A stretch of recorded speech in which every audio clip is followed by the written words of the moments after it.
Mesdames, Messieurs, bonjour. Aujourd'hui, à l'émission Le Touche-à-tout, j'ai le plaisir de recevoir la coordonnatrice des bibliothèques de Thetford, Judith Boucher. Bonjour, Judith. Bonjour. Coordonnatrice des bibliothèques. Oui, exactement. Alors, puis de la ville de Thetford. Donc, une bibliothèque municipale. Mm-hmm. Moi, je t'ai toujours vu à Liboku. Oui. Mais ça, Liboku, c'est une place. Il y en a d'autres. Oui. On connaît le cégep, mais tu m'as nommé 2 autres endroits aussi tout à l'heure avant le début de l'émission, puis je me souvenais pas de ça. Oui, en fait, il y a 4 bibliothèques dans le réseau des bibliothèques de Thetford. Il y a le point de service de Liboku, le point de service du cégep, mais il y a aussi 2 points de service là, à Robertson et à Black Lake qui permettent aux gens là, de ne pas avoir à se déplacer à Thetford. Ah, OK. Mais à Black Lake, la bibliothèque est où? À Black Lake, la bibliothèque est dans la polyvalente de l'école secondaire. Ah bon, OK. Un peu comme ici à Thetford, elle est au cégep. Oui, exactement. OK. Et à Robertson? À Robertson, elle est en face de l'église, dans l'ancien couvent. Ah, dans l'ancien, oui. Fait que elle est à cet endroit-là. Là. Ils ont installé un guichet. Fait que de plus en plus, là, les gens découvrent leur bibliothèque. Ben oui, là, autrement dit, on a là aux 2 extrémités, Oui. dans le secteur de Robertson qui peut couvrir aussi Pont-Brillant, Oui. puis Black Lake. Mm-hmm. OK. Puis on a nos 2 bibliothèques qui desservent Thetford. Oui. Mais Liboku, c'est un peu plus, disons, spécialisé. Bien, c'est un peu plus pour desservir la clientèle jeunesse, mais il y a aussi là, un certain nombre de documents pour les adultes, soit parce que les personnes habitent dans le centre-ville à mobilité plus réduite, ou pour desservir les parents qui viennent avec leurs enfants. Au lieu qu'ils aient à faire 2 arrêts, bien, ils peuvent ramasser des livres pour eux en même temps qu'ils viennent chercher des livres pour les enfants. Oui, parce que quand tu parles du centre-ville, il ne faut pas oublier de dire que Liboku est à la Maison de la Culture. Oui, exactement. OK, ça c'est bien important. Au sol. Oui, exactement, au sous-sol, mais on est sur l'étage du stationnement. Donc, Ah ben oui, c'est vrai, à l'arrière. Une fois qu'on se stationne, on n'a pas besoin de monter des escaliers. Oui. Mais là, tu viens de dire quelque chose qui me paraît très important. Tu dis un adulte qui accompagne son enfant à Liboku n'aurait pas besoin de se déplacer une 2e fois pour aller chercher des livres, disons pour lui, parce que vous pouvez lui le servir. Oui. Parce que maintenant, les 4 bibliothèques, si je comprends bien, vous êtes en réseau. Oui, exactement. Donc, on a une petite collection pour adultes à Liboku, ou des livres qui peuvent correspondre autant aux besoins des adolescents que des adultes, par exemple. Là, surtout au niveau du documentaire, si un adolescent veut faire un travail sur l'espace, bien, le livre va être pour le même public que pour un adulte.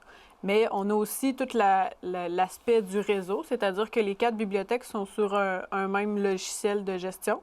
Donc, on sait que, par exemple, le livre que vous voulez, on ne l'a pas à Liboku, mais qu'il est disponible au cégep. Donc, à ce moment-là, soit que vous vous déplacez au cégep ou que nous, on peut faire venir le livre à Liboku pour vous avec un certain délai de livraison. Ouais, ça peut prendre une journée ou 2, là, dépendamment. 3-4 jours, tout dépendant. 3-4 jours, en fait, ouais.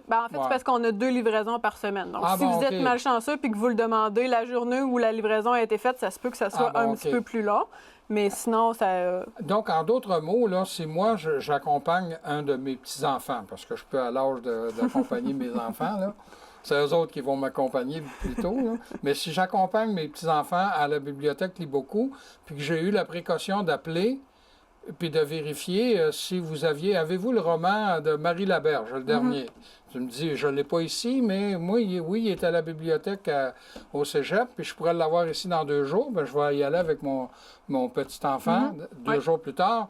Et là, vous allez servir et l'enfant et le grand-père. Oui, puis vous allez peut-être même passer une belle après-midi ensemble à la bibliothèque à jouer à des jeux, feuilleter des livres. Donc, ça peut vraiment devenir une activité, une sortie finalement. Là. Ouais. Toi, comme coordonnatrice, coordonnatrice, ça coordonne, mais c'est quoi ton emploi principal, ton souci, ton défi? Tout d'abord, en fait, il y a le service à la clientèle. Donc, on travaille avec des gens. Donc, c'est nécessaire là, de bien leur répondre, de s'assurer qu'ils aient un bon service dans les heures d'ouverture. Mais comme on est une bibliothèque, bien, il faut aussi rendre disponibles des documents. Donc, ça va être de s'occuper de tout ce qui est l'acquisition des livres et des autres documents, de les rendre disponibles là, après, par exemple, les avoir couverts, de les avoir ajoutés dans notre système informatique. Donc, cette partie-là, elle se fait plus en retrait. C'est quelque chose qu'on ne voit pas souvent, mais qu'il faut faire pour rendre les documents accessibles à tous. Oui.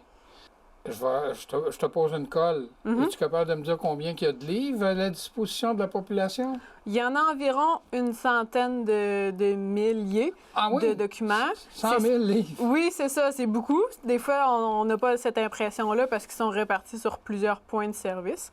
Mais oui, on en a beaucoup à mettre à la disposition des usagers. Donc, ça implique de faire une bonne gestion, de faire des inventaires, par exemple, de souvent passer dans les rayons pour enlever les documents qui sont plus vieux, désuets, abîmés, pour rendre la collection vraiment intéressante pour les usagers. Il y a combien d'employés qui travaillent au niveau des 4 succursales, là? Bien, en fait, on a des employés qui sont permanents. Donc, tout d'abord, il y a les employés du cégep. Ah ben oui. Mais il y en a aussi au niveau de la ville. Mais aussi, au niveau du service, là, on a beaucoup d'employés qui sont des étudiants. Donc, des employés qui sont principalement aux études, mais qui viennent donner quelques heures là, pour assurer un bon service. Donc, surtout à l'IBOUCOU, ça assure une certaine dynamicité du service. Là. Surtout quand on travaille avec des enfants, des fois, c'est plus facile d'interagir avec eux quand c'est pas des personnes trop vieilles. Hey, mon garçon, mon fils a travaillé à l'IBOUCOU. Ça fait déjà beaucoup d'années, là, mais il a travaillé puis il aimait tellement ça. Oui, bien, ça leur fait une belle première expérience parce que ça permet de développer leur connaissance culturelle, mais aussi d'avoir une première expérience au service à la clientèle. Donc, c'est vraiment quand même un emploi qui est très varié, là.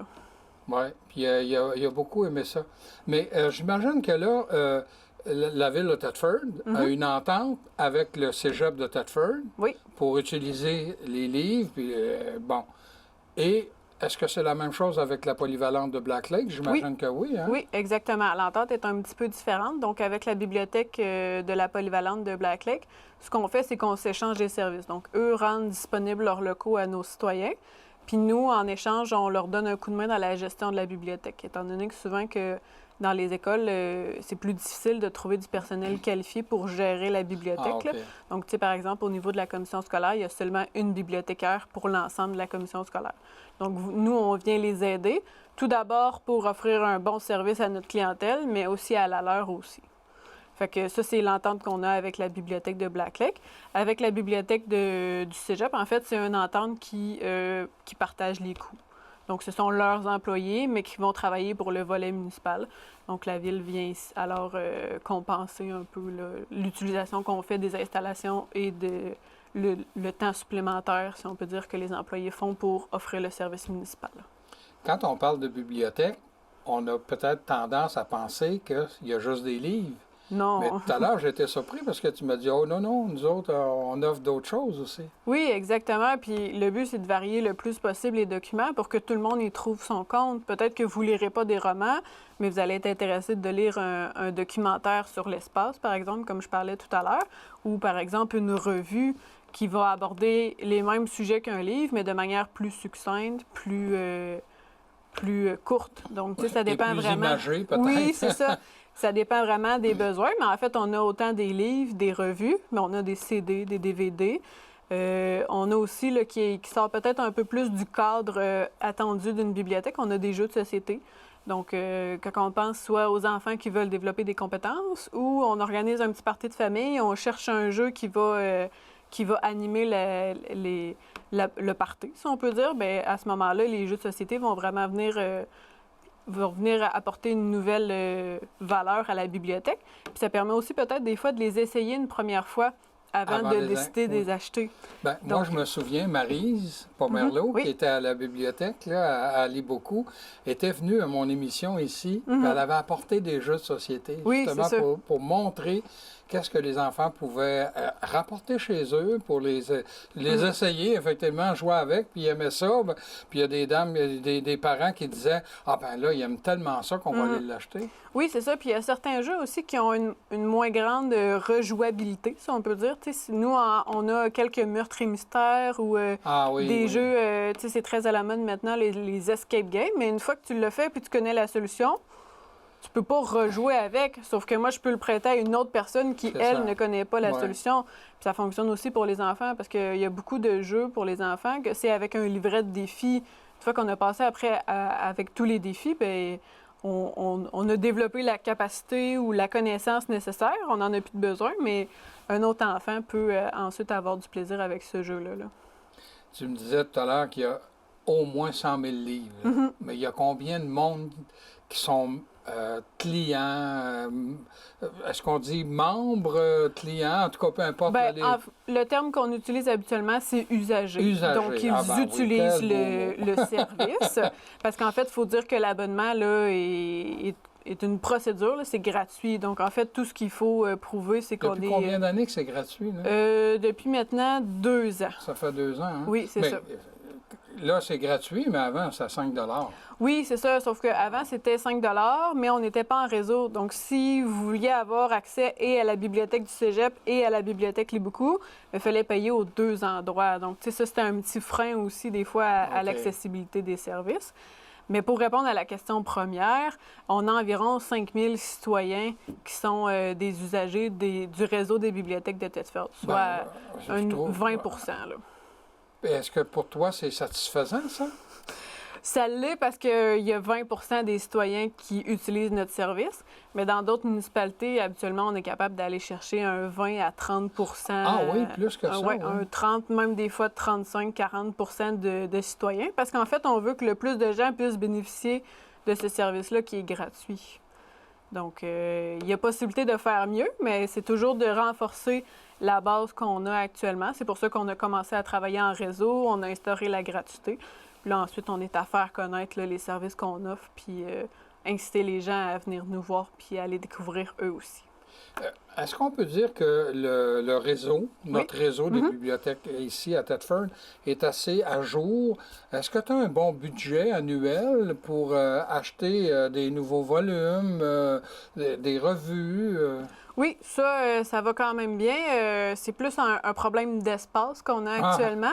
Donc, peut-être pas autant pour la bibliothèque du Cégep, la bibliothèque de Black Lake, mais on a quand même un problème d'espace assez important à Liboukou et à l'Amitié. Donc, on essaye d'étendre notre collection le plus possible, mais le problème, c'est qu'on a tellement de beaux livres qu'on voudrait mettre en valeur qu'on manque d'espace. Mais ça, là, Maryse, elle venait ici, elle parlait qu'elle n'avait pas assez d'espace. Oui, c'est un problème récurrent depuis plusieurs années, il faut le dire. Et pourtant, là, nous autres, la troupe de théâtre, on avait on avait des murs communs, là. Oui. Puis, et là, maintenant, c'est le centre d'art qui est là. Oui. Parce que si vous étiez juste capable de récupérer un peu de ces espaces-là pour vous donner un peu de marge de manœuvre, Maryse, elle aurait été très heureuse de ça. Oui. Puis là, regarde, toi, tu arrives puis tu me parles de la même chose. Là. Oui, c'est ça. Puis, tu sais, il faut dire que malheureusement, là, comme on manque tellement d'espace, il y a des livres qui ne sont pas accessibles aux gens. Donc, en fait, ils sont retirés des rayons, mis dans des caisses. Souvent, c'est des classiques ou des livres informatifs qu'on se doit de garder parce qu'on n'a rien d'autre sur le sujet, mais qui sont un peu plus vieillots ou moins à jour. Donc, on les garde quand même pour pouvoir donner accès aux gens à ces livres-là. Mais ils ne sont pas sur les rayons, donc il faut en faire la demande. Il faut peut-être patienter un 5-10 minutes le temps que l'employé aille chercher ce livre-là. Trouve la bonne boîte. Bien, ils sont bien identifiés, là. Au moins, ça, c'est un grand défi des bibliothèques, là. C'est toujours de bien identifier tout ce qu'on a pour être sûr de bien le retrouver, parce que si un livre est mal rangé, c'est un livre qui est perdu, là, qu'on dit dans les bibliothèques, parce qu'il peut être n'importe où. Oui, c'est ça. Donc, et n'importe où, là, c'est comme une épingle dans une balle oui, de foin. c'est ça. Fait que des fois, on réussit à les retrouver un peu par hasard ou en se disant peut-être qu'il a été rangé à tel endroit à la place. Mais des fois, ça peut prendre un petit peu de temps avant qu'on retrouve un livre, surtout quand on parle des livres pour enfants. Tu sais, quand un tout petit de 3-4 ans prend un livre, il le remet un peu n'importe où. Des fois, c'est plus dur de le retrouver. Tu me disais qu'il y avait 5000 à peu près là, usagers. Oui. De ces 5000-là, il y en a combien d'enfants qui fréquentent l'Iboku? Je ne saurais pas dire, mais en fait, il y a environ là, 2000 à 2500 par personne. 2000 à 2500 usagers qui sont abonnés et à la bibliothèque du Cégep et à la bibliothèque Liboku. Puis le nombre les plus restreint là, dans les deux petits pôles là, de Black Lake et de Robertson. Mais on a quand même une bonne répartition là, de nos usagers selon les points de service. C'est pas tout le monde qui va au Cégep puis personne qui va à Liboku, par exemple. Ouais, OK. Mais tantôt, tu disais, ben on a des livres, on a des CD, on a des DVD, on a des revues, puis même d'autres avec des jeux. Là. Oui. Mais l'été, est-ce que c'est juste l'été? Mais moi, je vois passer ça à un moment donné. Vous faites je ne sais pas comment vous appelez ça, des camps de lecture. Vous avez à un moment donné, des soirs, bon, il y a la lecture d'un conte. C'est bien ça, en hein? fait, c'est seulement durant l'été parce qu'on sort à l'extérieur. Là, mais l'été, on sort un soir semaine là, dans différents parcs de la ville pour faire des activités qu'on appelle éducatives, mais pas tant que ça. Là. On raconte des histoires puis on joue à des jeux. Donc, ça fait découvrir nos services. Par le passé, on a déjà été au marché aussi. Donc, c'est une autre manière de faire connaître ce qu'on offre comme service. Puis d'animer aussi, là, de donner une petite activité disponible à tous, à un endroit qui est peut-être un peu moins formel que la bibliothèque. Parce que c'est sûr que des fois, ça peut faire peur d'aller à la grande bibliothèque. Mais là, on est dans le parc proche des modules de jeu. Donc, les enfants peuvent aller jouer un peu dans les modules de jeu, venir nous voir, retourner jouer, par exemple. Moi, j'ai participé à la fin du mois de septembre, il y a les Journées de la culture, là, la fin de semaine, là, particulièrement. Et j'ai fait des lectures de contes pour enfants. Et à un moment donné, c'est Maryse. Je reviens toujours à Maryse, là. Mais c'est Maryse. Ça fait 4 ans qu'elle est partie, mais j'en entends encore beaucoup parler. Maryse, elle me guidait beaucoup dans le choix de mes lectures. Oui. Parce qu'il y a beaucoup de trésors en littérature jeunesse, en effet. Et j'en ai fait même dans des écoles, ici, au primaire. Et là, je prenais le premier cycle, puis le deuxième cycle. Et là, Maryse, elle me disait, ben là, pour les petits, là, il faut pas que tu dépasses telle chose. Et puis, pour les grands, puis... Alors, moi, j'ai eu beaucoup de complicité de la part de l'Iboku. Puis Martin a travaillé justement sur les ordres de Maryse, là, parce qu'elle, c'est la directrice fondatrice de l'Iboku. Oui, exactement. Elle était là dès le début. Ouais. Et c'était dans une classe à l'école Saint-Gabriel. Oui, au début, exactement. Ça fait combien d'années de ça? Bien, en fait, la bibliothèque Liboku dans la Maison de la Culture date de la réouverture là, du bâtiment, donc 92. Donc, ça fait déjà plus de 25 ans là, que... Oui, puis je sais pas combien d'années qui sont restées à l'école Saint-Gabriel, mais en tout cas... Donc, l'Iboku avoisine les 30 ans, là? Oui. Mais toi, tes bureaux sont à l'Iboku aussi? Oui, mon bureau est au milieu de la bibliothèque. Donc, ça a des avantages et des désavantages, mais je suis là à des moments, des fois aussi, que la bibliothèque n'est pas ouverte. Donc, je peux voir les moments tranquilles, mais je peux aussi là, voir des moments où il y a des usagers qui viennent. Je prends l'exemple de la bibliothèque du Cégep. Il y a déjà un directeur de la bibliothèque, là. On parle de Stéphane Garneau. Oui. Est-ce que toi, inévitablement, tu travailles en collaboration avec Stéphane, autant pour l'achat des volumes ou... Bien, en fait, ce que la Ville fait, c'est qu'elle donne un budget à la bibliothèque du Cégep. Puis moi, je suis comme le lien entre l'administration publique de la Ville et la bibliothèque du Cégep, tant dans nos relations courantes que, par exemple, dans la reddition de comptes ou dans les demandes de subventions qu'on fait, par exemple, au ministère de la Culture. Donc, c'est moi qui va préparer ça pour l'ensemble du réseau avec la collaboration de Stéphane, bien entendu. Oui. Et vous êtes très impliqués. En tout cas, Stéphane et toi, à un moment donné, j'ai fait partie d'un jury là, pour un concours littéraire. Oui, c'est ça. Donc, c'est le prix littéraire de Thetford qui est organisé. C'est vous autres qui l'organisez, je veux dire, les gens des bibliothèques. Là. Oui, exactement. Pour mettre en valeur la littérature de chez nous, là, parce que Veux pas, oui, il y a des très bons livres qui se font d'auteurs de Montréal ou de Paris, mais il y a aussi des très bons auteurs dans notre région et on veut les souligner. Ce qu'on a fait lorsque vous étiez dans le jury, c'était de reconnaître les auteurs qui sont publiés, donc des auteurs qui font ça de manière plus professionnelle. Mais le dernier volet qu'on a remis à l'automne, c'était vraiment pour encourager les citoyens ordinaires à s'initier au plaisir de l'écriture, qui est en fait une autre forme de littérature. Donc, en fait, là, on demandait aux gens de participer à un prix de rédaction. Donc, oui, il y avait une nuance. Là. Oui, c'est ça. Il y avait vraiment des critères à respecter pour être capable de juger les différents participants, parce que sinon, ça devient compliqué. Et est-ce que c'est appelé à se poursuivre? Oui, en fait, le prix littéraire est biannuel. Ah, biannuel, OK. Une édition, on fait pour les auteurs qui sont publiés. Et 2 ans plus tard, on lance le prix, mais pour les citoyens ordinaires, que je pourrais dire, là, qui voudraient s'essayer à l'écriture. Parce que la première édition là, de ce concours littéraire, c'est Daniel Dussault qui l'avait remporté. Là.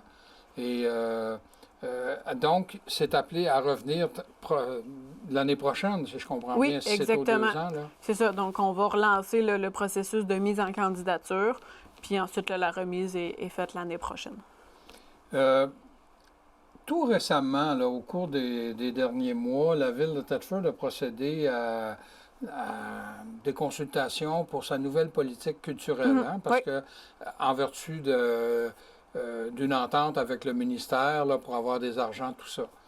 Et moi, j'ai participé à une réunion restreinte et au résultat aussi. Là, et à cette époque-là, on nous a parlé de la possibilité d'avoir une bibliothèque indépendante. Et toi, tu m'as dit tout à l'heure, puis je l'ai pris en note, qui pourrait être une porte d'entrée sur des culturels. C'est où? Est-ce que la politique, moi, je n'ai pas eu connaissance si elle a été adoptée. Sinon, est-ce que ça s'en vient? Puis où est rendu le projet de la bibliothèque, si on veut, là, indépendante? Bien, en fait, tout d'abord, le projet de politique culturelle a été enclenché là, au printemps passé. Donc, on a fait des consultations auprès des différents volets de la culture. Si on peut dire que ça soit tant les arts de la scène, les arts visuels, le patrimoine et l'histoire, les bibliothèques et les métiers d'art. Donc, c'est les 5 volets qui ont été rencontrés. Et on a vraiment rencontré les organismes qui sont impliqués dans ces volets-là. Donc, que ce soit Spector, les Cabotins, par exemple, pour les arts de la scène. On a rencontré le Centre d'art régional des Appalaches pour le volet des arts visuels, par exemple. D'autres personnes pour les autres volets. Là. Notre liste était quand même bien étoffée. Oui. Là. Puis à la réunion, là, avec ça a été, il y avait des beaux commentaires, des belles réflexions. Oui, c'est ça. Puis le but de rencontrer les acteurs du milieu, c'était vraiment d'avoir leurs préoccupations, leur vision de ce que devrait être la politique culturelle de la ville. Pourquoi? Tu sais que nous, on a un portrait de la situation, mais c'est plus difficile des fois de voir si ça rime bien à la réalité des organismes. Oui. Donc, en fait, c'est le travail qu'on a fait. Et ensuite, on a présenté le résultat de l'information qu'on avait récoltée. Puis là, en fait, on est vraiment à travailler, à mettre en place, là, à former la politique de manière formelle pour qu'elle soit ensuite adoptée par le Conseil. Là. Donc, eux ont déjà été consultés aussi. Mais là, il reste l'adoption finale de la politique, mais aussi de son plan d'action qui n'est pas encore commencé parce que c'est bien beau d'avoir des grands objectifs, mais il faut éventuellement qu'on ait des actions concrètes à mettre en place. Donc, dans cette politique-là, en fait, il y a une des actions qui est de mettre la bibliothèque au cœur de la culture parce que souvent, c'est l'institution culturelle qui est la plus utilisée par les citoyens. T'sais, il y a plus de citoyens qui vont aller à la bibliothèque que de citoyens qui vont aller, par exemple, voir un spectacle à Spector dans une année. Donc, vraiment, la bibliothèque peut être la porte d'entrée de la culture, le moyen le plus accessible d'y avoir accès. Ça se répète, mais C'est rare qu'on a une institution culturelle qui est gratuite, ouverte à tous, puis qui représente différentes formes d'art. Donc, on l'a dit, à la bibliothèque, il peut y avoir des CD. Donc, à ce moment-là, on vient chercher le volet musique. Il peut y avoir des expositions d'œuvres d'art. On vient chercher les arts visuels, par exemple. Donc, le but, c'est vraiment que la bibliothèque soit la porte d'entrée, donc la manière la plus facile d'accéder à la culture. Ensuite, la forme que ça prendra, certaines personnes ont proposé une grande bibliothèque parce que ça permet de faire un lieu vraiment rassembleur, ou que ça soit dans plusieurs points de service comme actuellement, ça sera à voir. Ah bon, OK, mais il n'y a pas de décision de prise à ce niveau-là, Non. compte tenu du fait que la politique culturelle, de toute façon, n'est pas adoptée. Non, c'est ça, exactement. Puis c'est vraiment des propositions. Donc, nous, on étudie les propositions. Ça va dépendre aussi de notre conseil municipal, parce que, bien entendu, nous, on travaille le dossier de manière administrative, mais ensuite, ça va nous prendre un mandat, décision politique. une décision politique avant d'aller plus loin dans une direction ou dans l'autre. Oui, OK. Mais il y en avait été question de toute façon lors des consultations et lors du dévoilement de toutes les grandes idées, là. Oui, c'est ça, parce que comme on le disait, on a un taux d'abonnement aux bibliothèques qui est peut-être plus bas que ce que d'autres municipalités sont capables d'aller chercher. Ça pourrait peut-être être une façon d'attirer de... Donc, en fait, c'est ça. Ça démontre qu'il y a peut-être un problème au niveau de l'accessibilité ou de la promotion que l'on fait de nos services, par exemple.